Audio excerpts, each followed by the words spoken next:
টাইটানিকের ধ্বংসাবশেষ খুঁজে পাওয়ার পর বিজ্ঞানীরা, বিশেষ করে রবার্ট বলার্ড এবং জেন লাওয়েজ মিচেল, সমুদ্রের প্রায় ৩,৮০০ মিটার ১২,৫০০ ফুট গভীরে বেশ কিছু গুরুত্বপূর্ণ জিনিস দেখতে পান।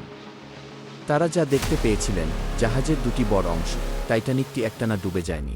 এটি ভেঙে সামনের, বাও এবং পেছনের স্টার্ন দুটি প্রধান অংশে বিভক্ত হয়ে সমুদ্রতলে পড়েছিল।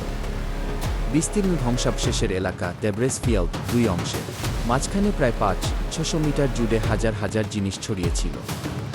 ব্যক্তিগত জিনিসপত্র, জুতা, সুটকেস, থালাবাসন, বোতল, কয়লা টুকরো, জাহাজের বিভিন্ন যন্ত্রাংশ এবং আসবাবপত্রের অংশ। জাহাজের ক্ষয়, লোহার গায়ে বিশেষ ধরনের ব্যাকটেরিয়া রাস্টিকল জন্মে ধীরে ধীরে জাহাজটিকে ক্ষয় করে দিচ্ছিল।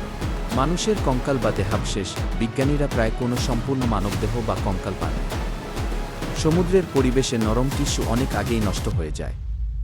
তবে কিছু স্থানে জোড়া জুতা বা ব্যক্তিগত জিনিসপত্র দেখে ধারণা করা হয় সেখানে কোনো যাত্রীর দেহ একসময় ছিল।